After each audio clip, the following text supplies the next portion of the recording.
Birds of same feather flocks together. पहला idiom क्या है? Birds of same feather flocks together. एक जैसे पंखों वाले पक्षी एक साथ उड़ते हैं। एक जैसे इंटरेस्ट वाले व्यक्ति एक दूसरे के साथ रहते हैं, उसको कहते हैं birds of same feather flocks together. तो चोर चोर मौसेरे भाई। बर्ड्स ऑफ सेम फेदर का मतलब चोर चोर मौसेरे भाई, एक जैसी इच्छाओं वाले व्यक्ति। मतलब यूं नहीं होता है शराबी शराबी को ढूंढ ही लेता है, चाहे उसको चंद्रमा पे छोड़ा हुआ। सिगरेट पीने वाला सिगरेट पीने वाले को ढूंढ ही लेता है, और ऐसा ही पढ़ने वाला बच्चा पढ़ने वाले को ढूंढ ही लेता है। तो that is birds of same feather. हाँ जी, आंसर क्या हो गया? Birds persons of same colour नहीं, character, sorry, persons of same character, एक जैसी इच्छाओं वाले या व्यवहार वाले व्यक्ति। चलो 252 बोर्न टू पिक क्या है? Have a bone to pick, have a bone to pick. ये देखो, कुत्ते दो हड्डी एक, समझ लो क्या होगा? Reasonable agreement? No. Cause of quarrel? Yes. Cause of doubt? No. Difference of opinion? नहीं। कॉज ऑफ क्वेरल, झगड़े का कारण। जब दो कुत्तों के बीच में हड्डी एक होगी तो झगड़ा तो होगा ही, है ना बच्चों? ये लो नेक्स्ट,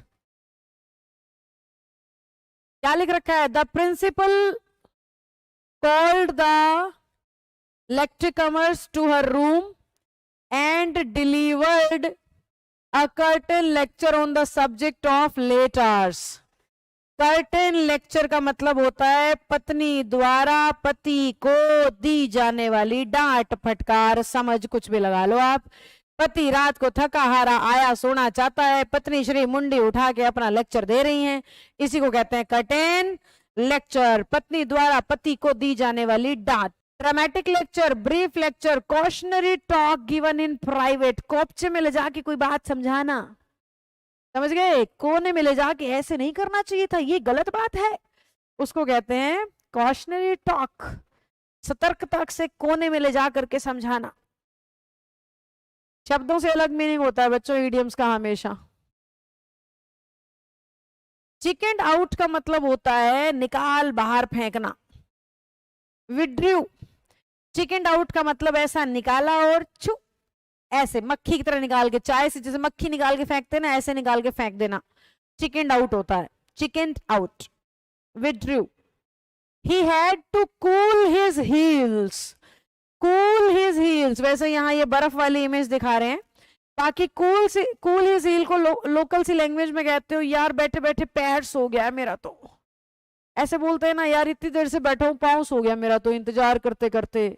तो किसी का इतना लंबा इंतजार किया कि पाँव सो गया, उसे कहते हैं cool his heels. To be kept waiting, लगातार इंतजार, राइम हो गया, लगातार इंतजार।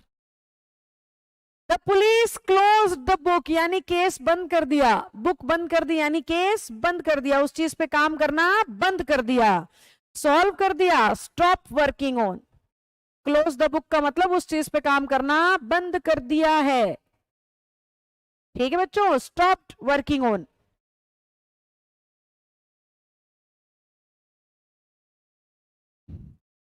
His arguments cut no ice with, बर्फ को काटना, पर ऐसा व्यक्ति जो बर्फ को भी ना काट पाए वो क्या ही प्रभावित करेगा दूसरों को।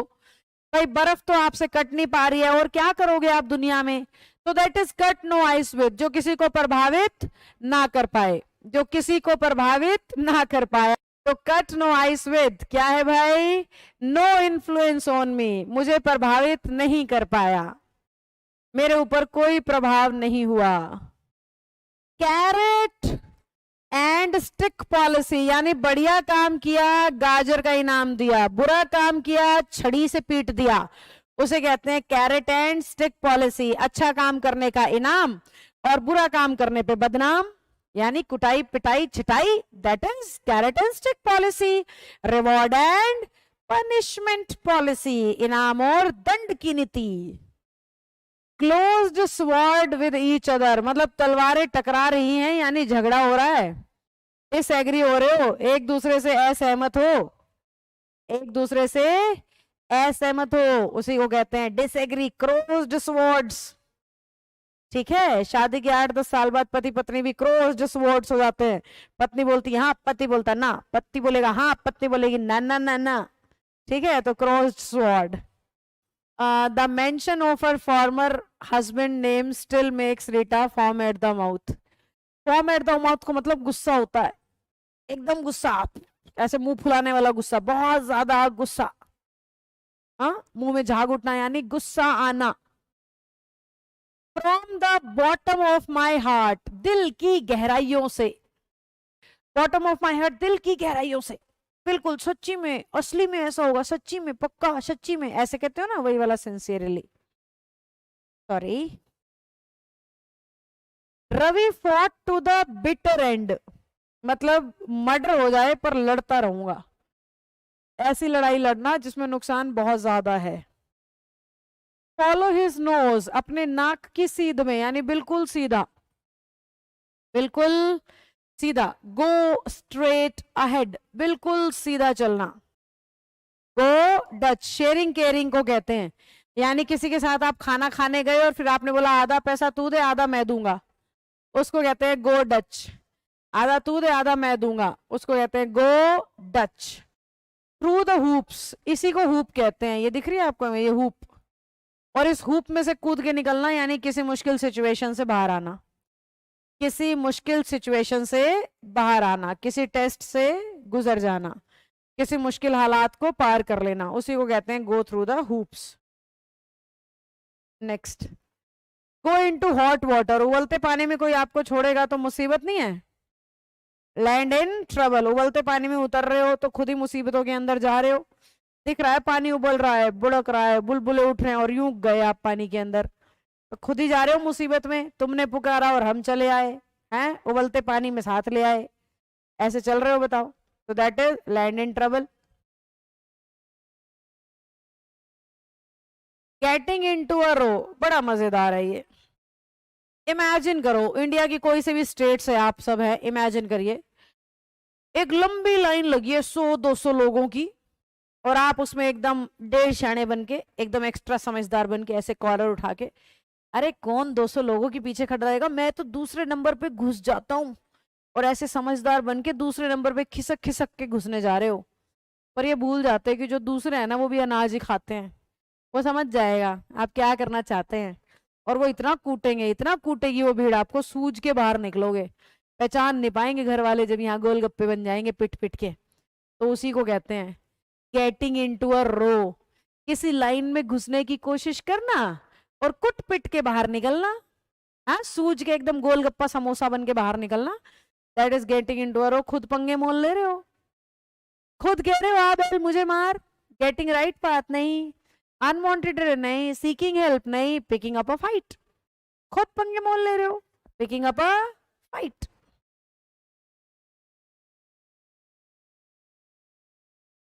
गिफ्ट ऑफ द गैब, बोलने की कला, देखो कितनी सुंदर महिला, एकदम लाल परी जैसी, और हाथ में माइक लेके बोल रही है और लोग मंत्र मुग्ध हुए चले जा रहे हैं, इसी को कहते हैं गिफ्ट ऑफ द गैब, भगवान की तरफ से मिला हुआ बोलने का टैलेंट। जो लोगों को स्टेज पे बड़ा शानदार बोलना आता है, बड़ा अच्छा बोलते हैं, ऐसा बोलते हैं लोग सुनना पसंद करें, सुनता बोलता जा मैं सुन रहा हूं, है ना, वो बॉलीवुड में सुन रहा है ना तू, रो रहा हूं मैं नहीं, मैं बोल रहा हूं मैं, तो ऐसे लोग मतलब जिनको सुनने का मन करे, हम बोल रहे हैं बोल रहे हैं बोल रहे हैं और उनको सुनने में आनंद आता चला जा रहा है, उसी को कहते हैं गिफ्ट ऑफ द गैप, बोलने की बहुत अच्छी कला, बोलने की बहुत अच्छी कला। आओ ऑप्शन चुने, एबिलिटी टू स्पीक वेल, पहला ही ठीक मिल गया, ये लो, got the sack, got the sack, अपना बोरी बिस्तर लपेटो एंड आउट। खड़ूस पापा ऐसे डायलॉग्स मारते हैं, खड़ूस मम्मी भी ऐसे डायलॉग्स मार सकती हैं, और खड़ूस पत्नी तो ऐसा कर सकती है, डायलॉग नहीं मारेगी, वो तो ऐसा कर देगी, चल फुट। तो that is get the sack, बोरी बिस्तर लपेटो एंड आउट, बोरी बिस्तर लपेट के घर से बाहर। तो get the sack, resign, got rid of, was demoted from, dismissed, नौकरी से निकाल दिया है, नौकरी से निकाल दिया है। 270, हैव अ थिक स्किन, देखो ये मोटी गोल गोल महिला और ये पतली बिचारी का मतलब पूरी ताकत लग गई है, पूरा मतलब सांसें बाहर आ के उसके ऊपर गिरे जा रही हैं, पर मोटी जी ऐसे खड़ी है आराम से। I don't care, I don't mind. तो जो गुलगुले टाइप के लोग होते हैं वो गुलगुले टाइप के होते हैं इसीलिए कि उन्हें कोई फर्क नहीं पड़ता, उनकी स्किन इतनी मोटी होती है कि अंदर कुछ जाता ही नहीं है। That is have a thick skin, have a thick skin, मोटी चमड़ी के लोग जिन पे कोई असर नहीं होता, भी अनअफेक्टेड भी हो सकता है और इनसेंसिटिव भी हो सकता है, पर फिर भी अगले वाले को ही प्रेफर करेंगे, सी, जिसपे कोई प्रभाव नहीं पड़ता। People hold your tongue in this matter, otherwise you will repent. Hold your tongue, यहीं की यहीं अपनी जबान को रोक दो, यहीं की यहीं चुप हो जा, ऐसा बोलते हैं ना कई बार मम्मी पापा, बस यहीं रुक जा, जबान को लगाम दे, ऐसे ऐसे शब्द सुने, जबान को लगाम दे, यहीं रुक जा, आगे एक शब्द मत बोलियो, तो उन्हीं को कहते हैं होल्ड योर टंग। क्या आएगा? बी साइलेंट, यहीं की यहीं चुप हो जाओ, यहीं की यहीं चुप हो जाओ। He has all his ducks in a row, सारे के सारे डक एक ही लाइन में हैं, यानी पूरी तरह से जचे और सजे हुए हैं, वेल ऑर्गेनाइज्ड, पूरी तरह से जचे और सजे हुए हैं, well organised. He has a bee in her bonnet, उसके दिमाग में कीड़ा है, बॉनेट का मतलब यहाँ पे दिमाग है, और उसके दिमाग में कीड़ा है, यूं कहते हो ना उसके दिमाग में कीड़ा है तो फीलिंग आती है उसका तो दिमाग ही खराब है। तो बी इन हर बॉनेट का मतलब क्रेजी पर्सन, पागल आदमी, समझ गए? 274 बेटा, ओ sorry,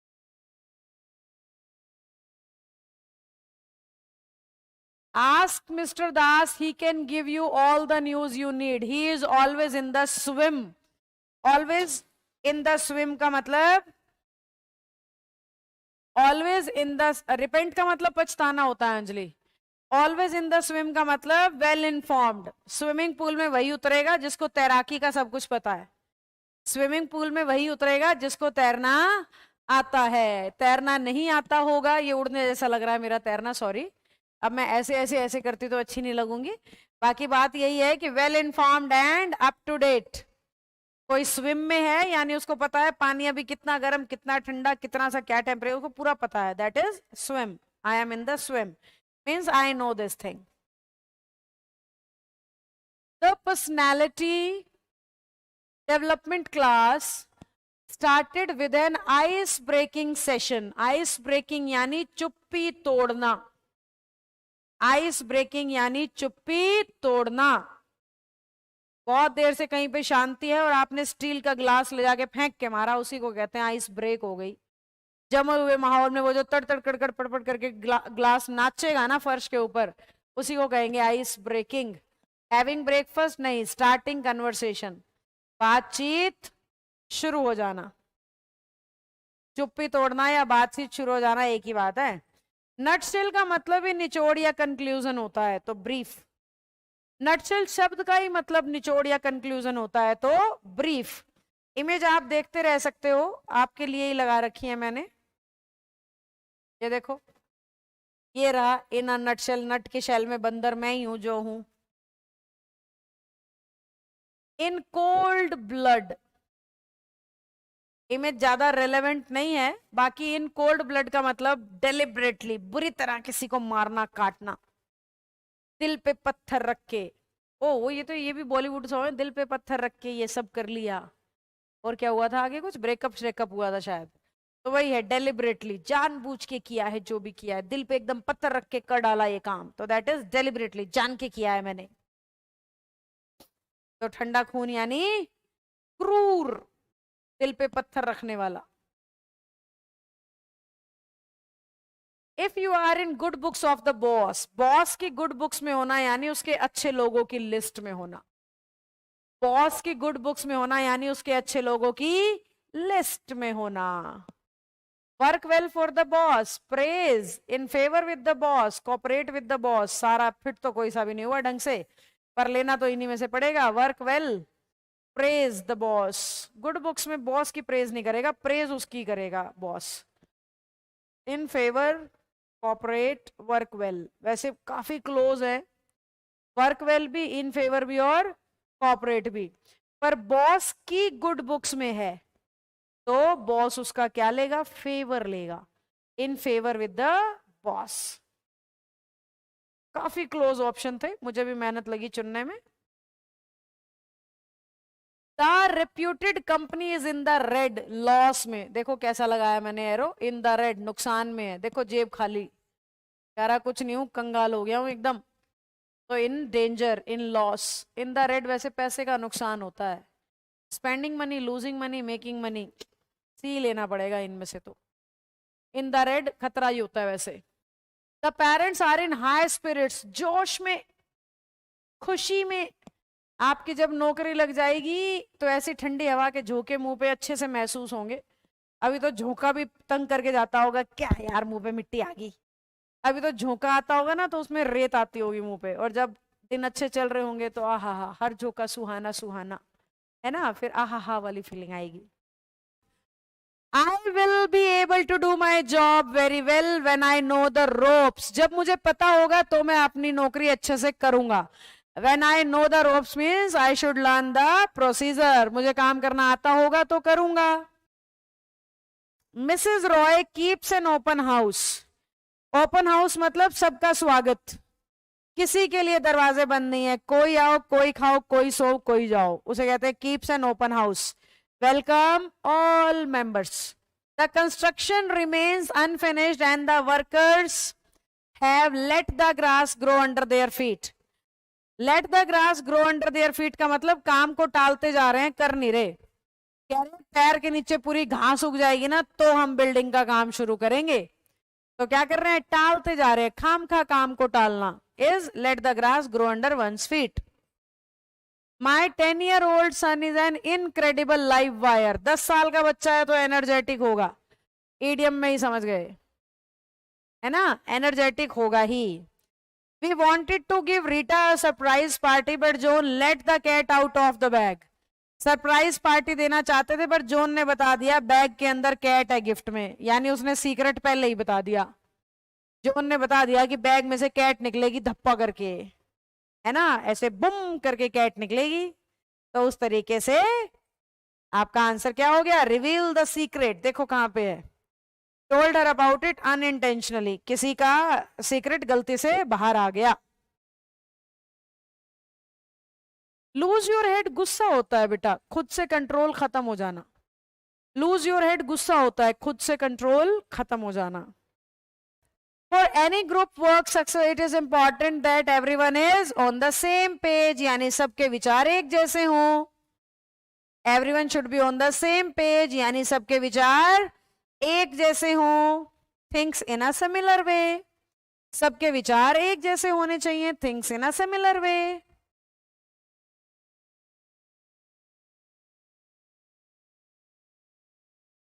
Please be as brief as you can. I have other fish to fry.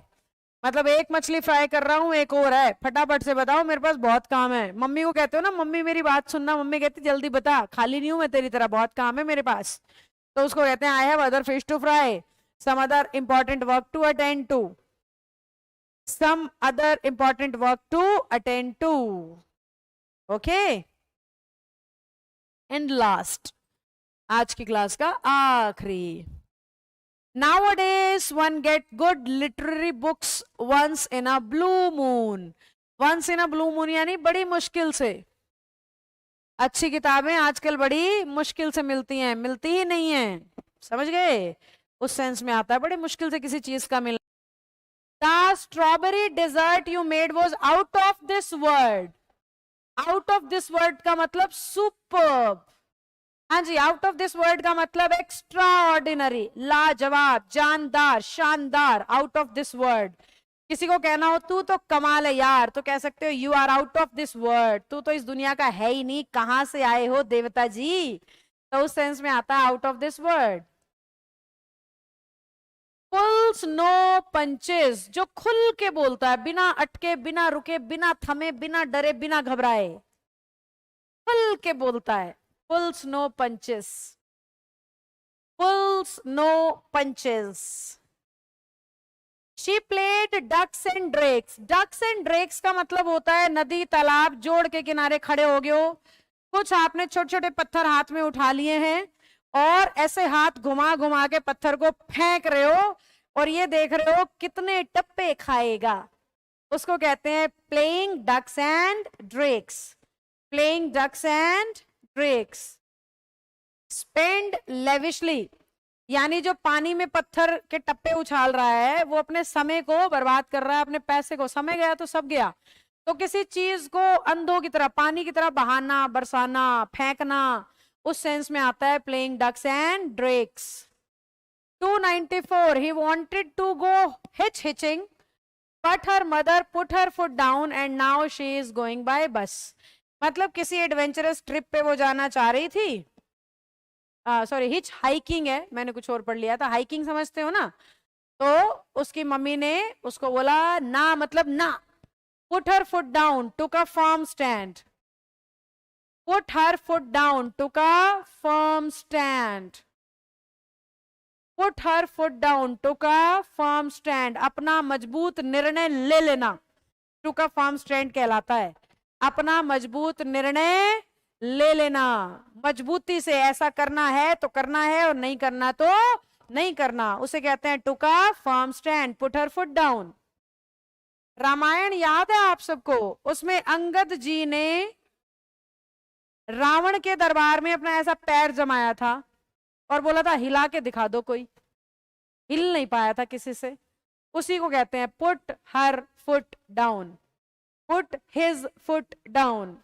पक्का डिसीजन ले लिया, हिला के दिखा दो, उसी को कहते हैं put her foot down, took a firm stand.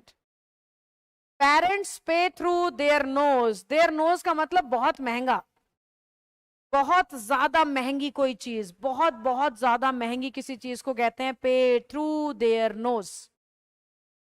हाँ ओके रिया, मैं कोशिश करती हूँ ईडीएम में पहला फोकस ईडीएम पे रहे। जब रिवीजन कराऊंगी ना फिर सारे ऑप्शंस बता दूंगी, नहीं तो ईडीएम बच्चा भूल जाता है। पता है क्या होता है, मैं सारे मीनिंग बताती हूँ ना तो एक्चुअली में ईडीएम का मीनिंग दिमाग में घूम घूम के खो जाता है। तो इसीलिए मैं ईडीएम के मीनिंग पे पहला फोकस करवा रही हूँ, फिर बाकी ऑप्शन से भी हम मिलेंगे, डोंट वरी। सैलेड डेज, जवानी के दिन। एडल्ट होने लगे हो जब नए नए से, 16 17 18 साल का बच्चा नया नया जवान होने लगता है, अलग सी ही अंगड़ाइयां ले रहा होता है, उसी को कहते हैं एडोलसेंस। मतलब यही वाली सी एज होती है, म्यूजिक सुनेंगे, सॉन्ग सुनेंगे, रोमांटिक सॉन्ग सुनेंगे, हॉर्मोन्स ऐसे जनरेट होते हैं, गलती उनकी भी नहीं है। तो सैलेड डेज को कच्चे दिन, सैलेड सलाद कच्चा खाते हैं, पका के थोड़ी खाते हैं, कच्चे दिन। You must admire the way she sticks to her guns. Stick to her gun का मतलब अपने हथियार से चिपके रहना, यानी अपने निर्णय पर टिके रहना, अपनी बात पर रुके रहना, पलटी ना मारना, अपनी बात पर टिके रहना। स्पिक एंड स्पैन, साफ सुथरा, neat and clean. Spick and span, neat and clean. Verb की बुक भी ले ली, बड़ी अच्छी बात है। अब इन्हें पढ़ और लेना और ज्ञानी बन जाना और अपनी गली में, घर में, कुंबे में फेमस हो जाना कि अंग्रेजी की डाउट है वो उसके पास जाके लो, वो डाउट ले सकता है। मेरे सिपाही बनो आप सब, मुझसे सीखो, आगे सिखाओ, आपका खुद का ज्ञान बढ़ेगा, लोगों को मोटिवेशन मिलेगा कि इंग्लिश सीखी जा सकती है। ठीक है, बुक सॉल्व करो, आसपास ये बात कहो, किसी को इंग्लिश के वर्ब में दिक्कत हो ना मेरे पास आना, किसी को टेंस में दिक्कत हो मेरे पास आना। जो बता पाओ बड़ी अच्छी बात है, जो नहीं बता पाओगे वो तुम सीखोगे, वो मेरे से आके पूछना क्लास में, मैम इसमें बताना क्या एरर था, मैं बता नहीं पाया, कल कोई पूछने आया था। जो मैं एक्सप्लेन करूं उसको जाके बताओ, समझे? आपकी ग्रोथ होएगी बेटा।